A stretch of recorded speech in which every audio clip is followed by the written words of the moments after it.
De nombreuses fois, j'ai entendu des frères antillais faire des réflexions très négatives à l'égard de l'Afrique et des Africains. Mon problème est que c'est le résultat d'une coalition internationale dans le cadre du conflit cosmique où les médias du monde entier se sont ligués contre ceux qui ne sont pas décolorés.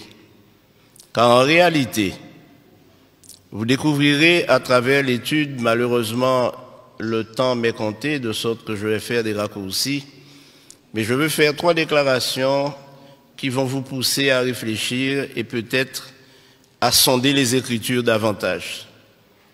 La première, c'est que la Bible a été écrite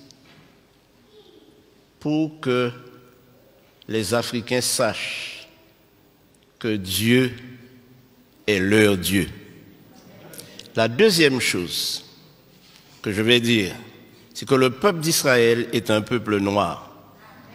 Et la troisième chose que je dirai, c'est que nous, Antillais, descendants d'esclaves, il y a probablement parmi nous des descendants des tribus d'Israël. Alors plusieurs fois nous avons dit, mais c'était pour les Juifs. Nous ne sommes pas Juifs. Nous ne sommes pas Israélites. Je fais la différence entre Israélites et Israéliens. Et qui sommes-nous? Et volontiers, nous nous décrivons comme des païens ou des païens convertis. Mais attention. Pour répondre à toutes les questions que j'ai soulevées, et ne m'en veuillez pas, il faut commencer par répondre à une première question. Où Dieu a-t-il planté le jardin d'Éden? Alors certains me diront toutes sortes de lieux géographiques. Mais si nous lisons attentivement, et j'aimerais, frères, vous dire que lire la Bible n'est pas suffisant. Mais ce qui est important, c'est de sonder les Écritures, questionner notre foi et questionner nos pratiques. Mais j'aimerais vous inviter à lire en Genèse chapitre 2 pour découvrir que le jardin d'Éden était en Afrique centrale. Je pourrais m'arrêter là et vous laisser partir frustré. Et probablement vous posant des questions en vous disant, mais ce pasteur qu'on a invité aujourd'hui, d'où vient-il? Qui est-il? Quel étrange personnage. Mais vous savez, mes amis, je suis né dans l'église adventiste, mais je n'étais pas adventiste quand je suis né. J'ai grandi dans cette église et année après année, j'ai répété ce que dit mon église concernant la parole de Dieu. Mais le Seigneur m'a fait prendre conscience de la nécessité d'étudier la Bible sans préjugés. Et en tant que fils d'esclave, le premier préjugé que nous avons développé tous ou presque, c'est que tout ce qui est bon ne vient pas de chez nous, mais de l'extérieur, oubliant que tout ce que nous avons accumulé comme conception de notre religion vient du Code noir. Et le Code noir stipulait que les Africains ou les hommes de couleur noire n'ont pas d'âme, ne sont pas capables d'adorer et ils ne peuvent pas avoir un Dieu autre que le Dieu de leur colon, de leur maître. Donc, les hommes de couleur noire ne peuvent pas avoir un Dieu autrement que blanc. Et voilà ce que nous avons cultivé. Et jusqu'à présent, nos enfants, nous leur montrons un Christ blanc, nous leur montrons des anges blancs, et quand nous parlons de Dieu, nous pensons même déjà, nous l'avons déjà coloré en blanc. Mais mes amis, la Bible m'enseigne autre chose. Tout à fait autre chose.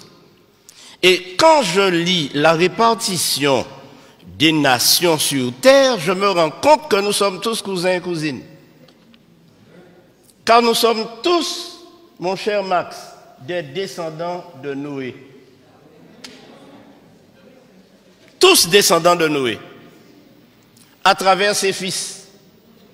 Or, le seul fils de Noé qui était un albinos, donc blanc, c'était Japheth. Mais Sem et Cam, ou Ham, puisque Cam c'est francisé, étaient noirs. Les Sémites sont des noirs. Les descendants de Sem sont des noirs. Et les descendants de Cam sont des noirs. Et c'est la Bible qui le prouve. Dans la généalogie de Jésus, il y a plusieurs Cananéens.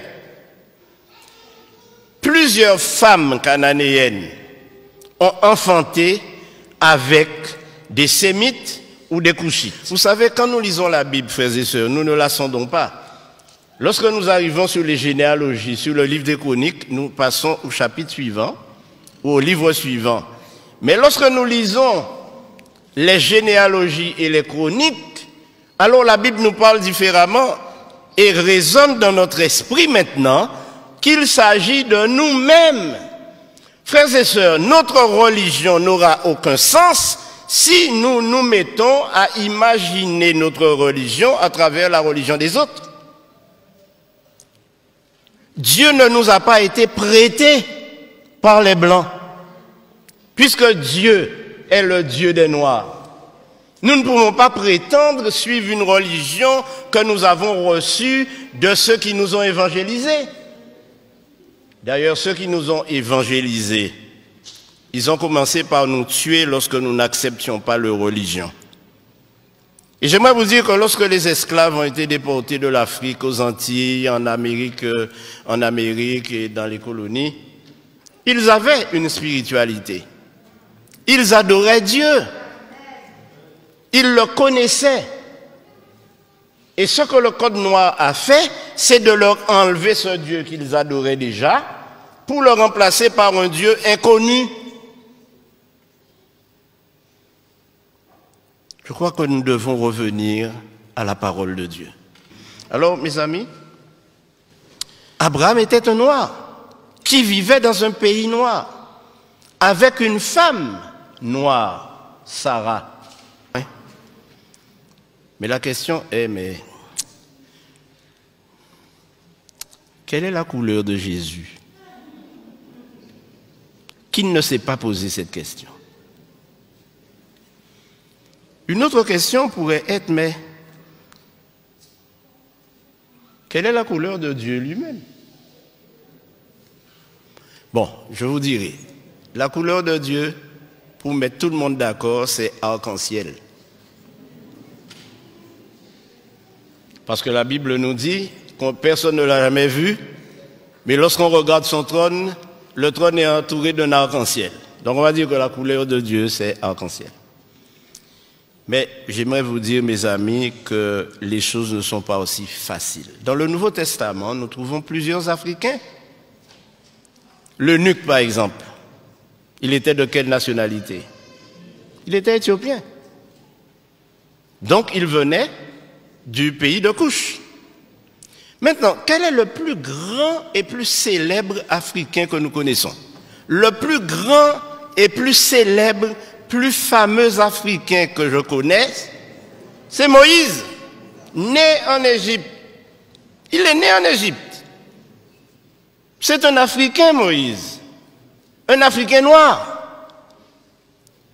Beaucoup de personnes s'imaginent Moïse à travers le film de Cécile B. DeMille, un vieux blanc à tête blonde, à cheveux blancs et barbe blanche. Non! Et la raison est simple, mes amis. Moïse a été élevé à la cour de Pharaon pour succéder au Pharaon. Or, nous savons aujourd'hui, et le monde scientifique, les historiens, les théologiens savent que les Égyptiens étaient des Noirs et les pharaons étaient noirs. Alors, Moïse était le plus grand noir célèbre que l'on connaisse.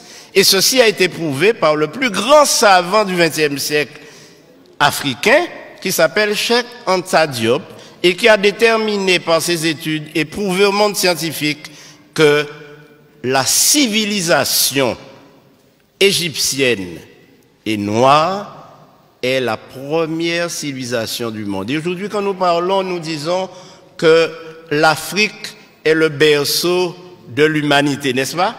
Et si le berceau de l'humanité est en Afrique, ça signifie que Dieu a créé Adam et Ève en Afrique.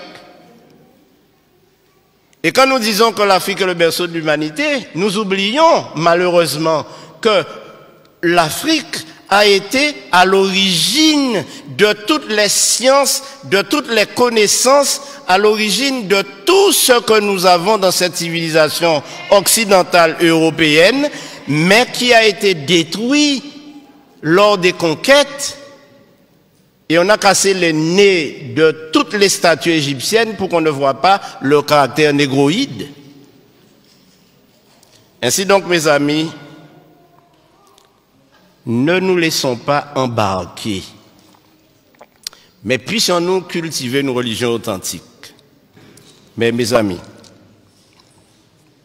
il y a 2 généalogies de Jésus dans la Bible.